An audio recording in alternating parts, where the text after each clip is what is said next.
99. Estamos terminando esta la anteúltima semana del año y ahora le vamos a dar paso al ingeniero Leonardo Castañeno con toda su sobriedad. Que vino vestido de mazorquero, ¿eh? Sí. Sí. Cuidado con la mazorca. ¡Epa! Bueno, veníamos hablando de la relación entre San Martín y Rosas, y habíamos hablado primero de los antecedentes de los boicots que le habían hecho a Rivadavia, después las cartas de San Martín desde el exilio a sus amigos, la reacción de San Martín ante el primer gobierno de Rosas, inclusive cuando renuncia Rosas en el intervalo entre el primer y segundo gobierno, se queja de la debilidad, digamos, de Valcárcel y Viamonte, hasta que llega el segundo gobierno de Rosas. En el segundo gobierno de Rosas, para asumir, le habían ofrecido incluso la suma del poder público, y Rosas pidió que se haga un plebiscito que tuvo una amplia mayoría, eran 9.300 votos contra 8 en contra, que incluso el propio Sarmiento lo reconoce. Todo eso lo habíamos dicho en el programa anterior. Rosas asume el segundo gobierno el 13 de abril de 1835, bajo una euforia popular más grande todavía que la de la primera, más entusiasmo en la gente. Ahora, Rosas, a pesar de la suma del poder público, y esto contesta un poco lo que habló hoy el de la mazorca, a pesar de tener la suma del poder público, Rosas mantuvo la legislatura y mantuvo también la justicia, que siguió funcionando.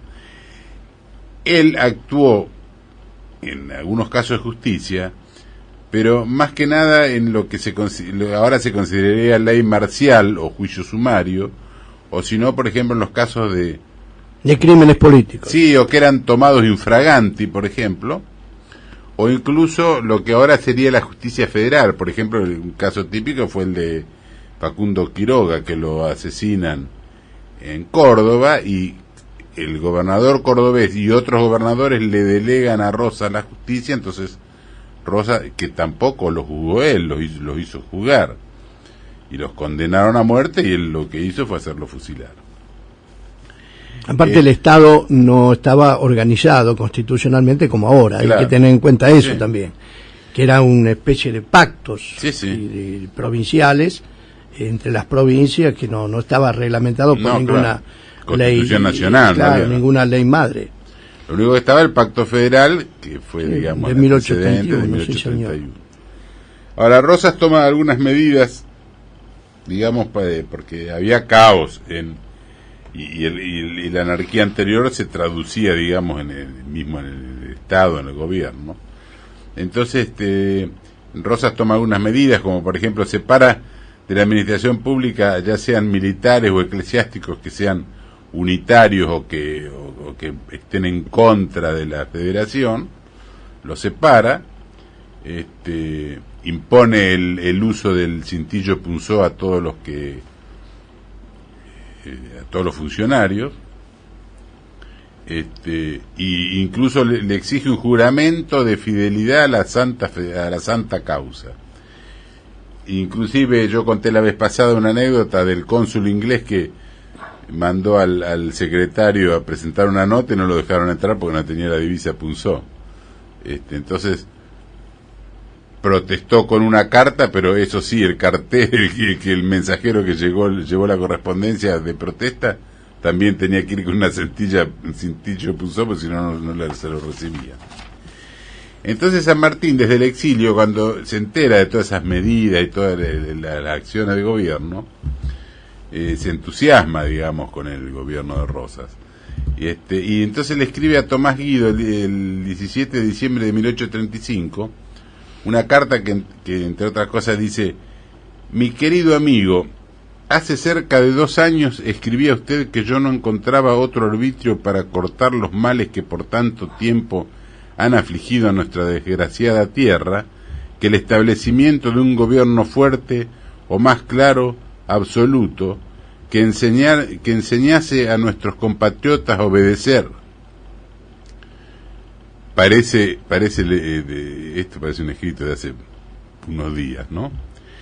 25 años en busca de una libertad que no solo no ha existido, sino que en este largo periodo la opresión, la inseguridad individual, la destrucción de fortunas, desenfreno, venalidad, corrupción y guerra civil ha sido el fruto que la patria ha recogido después de tantos sacrificios. Ya era tiempo de poner término a tantos males de tal tamaño, y para conseguir tan loable objetivo yo miro como bueno y legal todo gobierno que no establezca el orden de un modo sólido y estable, y no dudo que su opinión y la de todos los hombres que amen a su país pensarán como yo. Esto no solamente refleja un poco, parecería que estuviera escrito para la situación actual. A mí a veces me critican, no, dice, ¿para qué hablar de cosas que pasaron hace 200 años? Por empezar, el pueblo que no tiene memoria está condenado a repetir los mismos errores. Y por otro lado, vos fíjate cómo hay como un ciclo histórico que volvemos a repetir los mismos errores una y otra vez, porque este párrafo se podría haber leído ahora, hace unas décadas atrás y hace otras décadas atrás y varias veces, ¿no? El 27 de abril, otra vez San Martín expresa en una carta, dice: veo con el mayor placer la marcha uniforme y tranquila que sigue nuestro país. Ella solo puede cicatrizar las profundas heridas que han dejado la anarquía, consecuencia de una ambición de 4 malvados. Y el 26 de octubre, en otra carta a Guido, le dice: veo con placer la marcha que sigue nuestra patria, desengañémonos. Nuestros países no pueden, a lo mejor por muchos años, regirse de otro modo que por gobiernos vigorosos.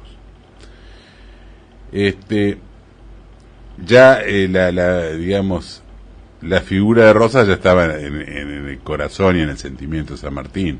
Empieza a darse cuenta la acción que estaba teniendo, ¿no? Y después cuando se sucede el bloqueo francés, San Martín también le escribe una carta a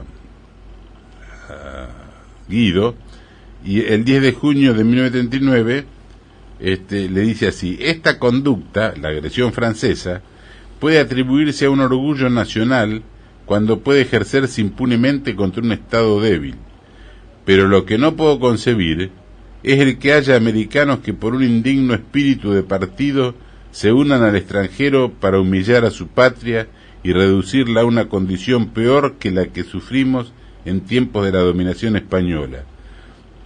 Una tal felonía ni el sepulcro la puede hacer desaparecer. Ahí se estaba refiriendo a los... la actitud de los unitarios. De los unitarios, sobre todo de Montevideo, que se aliaban con los franceses, con los ingleses, con cualquiera, con tal de desplazarlo a Rosa. No, inclusive tomaron armas junto a ellos contra el gobierno. Y bueno, Lavalle cuando invade la Confederación lo hacen con dinero francés y en buque francés y buque francés y todo. Inclusive un coronel del norte, ahora no recuerdo el nombre, que dijo todavía tiene la osadía de invadir su patria con una bandera extranjera, por la celeste, porque la bandera era azul y no celeste. Ellos adoptaron la bandera celeste para diferenciarse. Y encima llamaron al ejército. Y la bandera celeste eran los colores de Francia. Sí. Del reino de Francia. Y además encima se decía... Si bien la bandera es republicana de francesa, tiene los colores azul, rojo y blanco, el reino de Francia... Sí, los Borbones creo que, ¿no?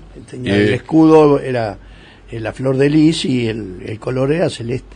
Y a tal punto fue visto así que la propia gente de Buenos Aires, que Lavalle pensaba que le iban a recibir con los brazos abiertos, le hizo un vacío total y Lavalle estuvo detenido frente a Buenos Aires un tiempo, empezó a retroceder porque vio que toda la campaña se le opuso, inclusive él se lo escribe a su mujer y todo. Dice, la única tierra que dominamos es la que pisamos, dice, porque después alrededor todos nos hacen la contra, ¿no? Después viene la agresión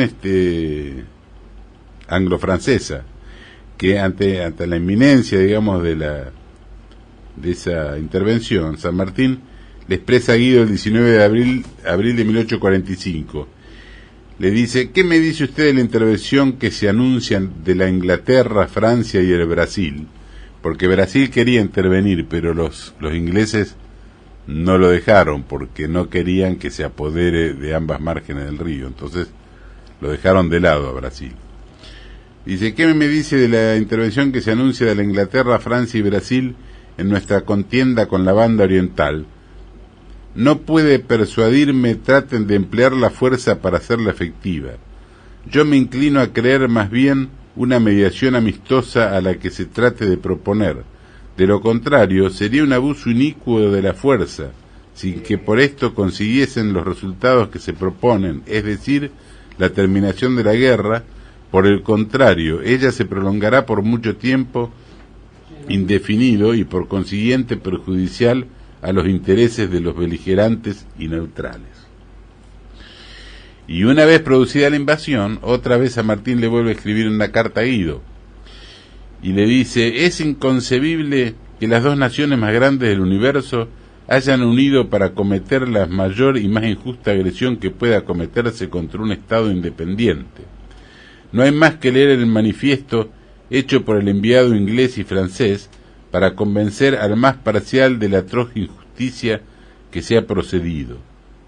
La humanidad, o sea, la excusa era que venían para defender la humanidad, ¿no? Más o menos la misma excusa que usan ahora. Los derechos humanos. Sí. Y entonces sigue San Martín y se atreven a invocarla los que han permitido por espacio de 4 años derramar la sangre, y cuando ya la guerra había cesado por falta de enemigos, se interponen no ya para evitar males, sino para prolongarlos por un tiempo indefinido. Usted sabe que yo no pertenezco a ningún partido. Me equivoco, yo soy del Partido Americano, así que no puedo mirar sin el mayor sentimiento los insultos que se hacen a la América. Ahora más que nunca siento que el estado deplorable de mi salud no me permita ir a tomar parte activa en defensa de los derechos sagrados de nuestra patria, derechos que los demás estados americanos se arrepentirán de no haber defendido, por lo menos protestado contra toda intervención de estados europeos. Fíjate que San Martín, que ya tenía buen concepto de Rosa para el gobierno fuerte y todo, más todavía se entusiasma porque él veía la injusticia de que invadan el extranjero y la firmeza de Rosas con que se oponía a la intervención. Yo en el próximo programa voy a traer, porque San Martín interviene diplomáticamente y estratégicamente en Europa para desalentar la invasión. Entonces voy a leer, entre otras cosas, una carta que le escribe a Dixon, que era un amigo de él, que se publica en la prensa inglesa, que los desalienta totalmente, y a raíz de eso terminan digamos, llegando a un arreglo, ¿no? Inclusive al Congreso francés hay un amigo de él que recibe también donde él un periodista donde él menciona que los argentinos habla de la estrategia de retirarse y que jamás iban a poder la carta esta que yo me refería es de Federico Dixon, que era un diplomático inglés. Muy bien, el Leonardo Castañino con su microhistoria argentina en tiempo nacional estará con nosotros seguramente el martes próximo.